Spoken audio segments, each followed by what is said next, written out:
Guys, this is Monika Singh and again welcome to our channel. So आज हम करने वाले हैं मैथ्स का लेसन नंबर 10। सो आपके 10 मैथ्स के हो गए कंप्लीट, अभी 10 आपके साइंस के हो चुके हैं और अभी साथ ही चल रहे हैं आपके एसएसटी के, तो वो हम 10 कंप्लीट करेंगे। ठीक है, इसी के साथ जैसे कि मैथ्स का आज का 10 हो जाएगा, मैं नेक्स्ट शुरू करने वाली हूँ मैथ्स के इंग्लिश लैंग्वेज में लेसन प्लान्स। ठीक है, तो जितने मेरे पास आए हैं, अरेंज हो पाए हैं, वो मैं आपको प्रोवाइड करा दूँगी। ठीक है, आगे हो पाता है तो वो उसी की प्रोसेस में आपको मिल जाएगा। ठीक है, आगे आपको मैथ्स के लेसन प्लान इंग्लिश में मिल जाएंगे। अगर किसी फ्रेंड को आपकी ज़रूरत है, आपको ज़रूरत है, तो आप देख सकते हैं। ठीक है, शेयर कर सकते हैं अगर आपको अच्छा लगता है तो। फीडबैक दे सकते हैं, ज़रूर दिया कीजिए, क्योंकि ज़रूरी होता है, हमें पता चलना चाहिए हम कैसा काम कर रहे हैं। तो अगर उसमें कोई इंप्रूवमेंट चाहिए ताकि वो भी हो सके। ओके, सो ये 10th लेसन नंबर देख लेते हैं क्या है। ये आपका मेंशन होगी सारी चीज़ें, date, subject, class, section, school, सब सब्जेक्ट। इसके बाद आपका टॉपिक आता है, तो आप जानते हैं 9th लेसन प्लान हमने परिमाप और क्षेत्रफल ही किया था।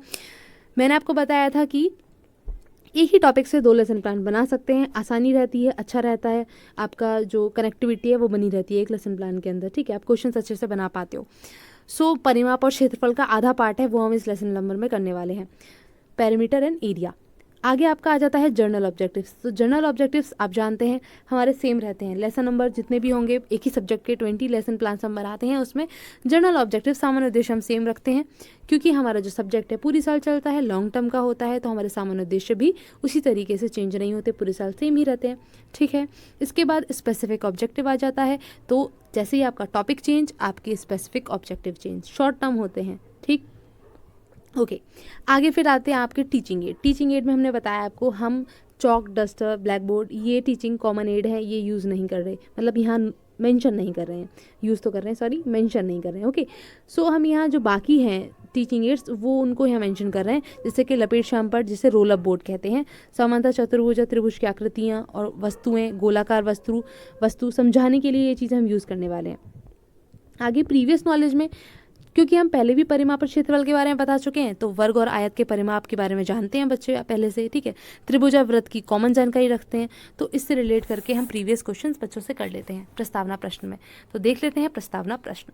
सबसे पहले ये प्रस्तावना प्रश्न में क्या आ गया, आपके क्वेश्चंस हो गए, बच्चों से हमने क्वेश्चन किए, जो भी पुराना हमने अभी लास्ट लेसन प्लान में पढ़ाया था उससे रिलेट करके बच्चों ने आंसर कर दिया। ठीक है, अब आयत के क्षेत्रफल से हम त्रिभुज का क्षेत्रफल प्राप्त करना चाहते हैं, उसके बारे में हमने यहाँ प्रश्न किया, बच्चों ने आंसर नहीं दिया, हमने मान लिया बच्चों को ये नहीं आता है। ठीक है, ये पिक्चर को शो करते हुए हमने बच्चों से आंसर किया। ओके, आगे हमारा उद्देश्य कथन में हमने बता दिया, आयत के क्षेत्रफल के बारे में थोड़ा समझा दिया और बता दिया कि आज हम क्या पढ़ाने वाले हैं। तो परिमाप और क्षेत्रफल का आगे टॉपिक कंटिन्यू करने वाले हैं। विद्यार्थी ध्यानपूर्वक सुन रहे हैं, कथन विधि से हमने उनको बता दिया है। आगे हम टॉपिक शुरू होता है, आयत के भाग के रूप में त्रिभुज का क्षेत्रफल। हम यहाँ आयत से त्रिभुज प्राप्त करके उसका क्षेत्रफल ज्ञात करने की कोशिश करेंगे। ठीक है, विकासात्मक प्रश्न किया बच्चों से, आप जानते हैं विकासात्मक प्रश्न हम करते हैं कैसे, टॉपिक से कनेक्ट करने के लिए बच्चे को। ठीक है, उसके लिए हमने ये पिक्चर का हेल्प लिया, बच्चे से विकासात्मक प्रश्न किया, बच्चे ने किया आंसर कर दिया। आगे जब हम चलते हैं तो ये आगे कंटिन्यू होते हैं क्वेश्चंस। ठीक है, यहाँ कंटिन्यू हुआ, बच्चे ने आंसर किया, प्रश्नोत्तर विधि से समझा है। फिर आगे हमने क्या किया, छात्र अध्यापिका कथन में हमने इस टॉपिक को एक्सप्लेन कर दिया, विद्यार्थी ध्यानपूर्वक सुनते हैं, व्याख्यान विधि से हमने उनको समझा दिया है। ठीक, इसके आगे जब हम चल रहे हैं तो समांतर चतुर्भुज का क्षेत्रफल हम ज्ञात करने की कोशिश करेंगे। विकासात्मक प्रश्न किया हमने पिक्चर की हेल्प से, बच्चे ने आंसर किया। इसके बाद में ये क्वेश्चंस कंटिन्यू हुए। ओके, ये क्वेश्चंस हो गया, छात्र अध्यापिका कथन में हमने फिर एक्सप्लेन कर दिया, पिक्चर को अच्छे से समझा दिया, कैसे कैसे क्या किया जाता है, विद्यार्थी ध्यानपूर्वक सुनते हैं। फिर हमारा नेक्स्ट टॉपिक आया त्रिभुज का क्षेत्रफल। विकासात्मक प्रश्न हमने सेम किया ऐसे ही, यहाँ हम फिर से हेल्प ले रहे हैं पिक्चर की। हमने विकासात्मक प्रश्न करते हुए यहाँ बच्चों से प्रश्न पूछ लिया। ठीक है, तो बच्चों ने उत्तर दे दिया। छात्र अध्यापिका कथन में हमने इसको एक्सप्लेन कर दिया, विद्यार्थी ध्यानपूर्वक सुनते हैं, व्याख्यान विधि से हमने उनको समझा दिया है। ठीक है, इसके आगे जब हम चलते हैं तो लास्ट हमारा टॉपिक आ जाता है वृत्त की परिधि एवं क्षेत्रफल। तो टॉपिक से रिलेट करते हुए हमने बच्चों से प्रश्न किए, विकासात्मक प्रश्न, बच्चों ने आंसर किया। छात्र अध्यापिका कथन में हमने इसको समझा दिया, फिर से एक्सप्लेन कर दिया, विद्यार्थी ध्यानपूर्वक सुनते हैं, व्याख्यान विधि से हमने उनको बताया है।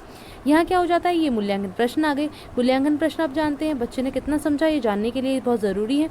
तो हम ये मूल्यांकन प्रश्न कर लेते हैं बच्चों से कि उनको समझ में आया या नहीं समझ में आया, इसका आंसर कर पा रहे हैं बच्चे या नहीं। आगे फिर हम गृह कार्य दे देते हैं बच्चों को, तो गृह कार्य हो गया ये। ठीक है, चलिए, तो इस तरीके से ये लेसन प्लान हो जाता है पूरा।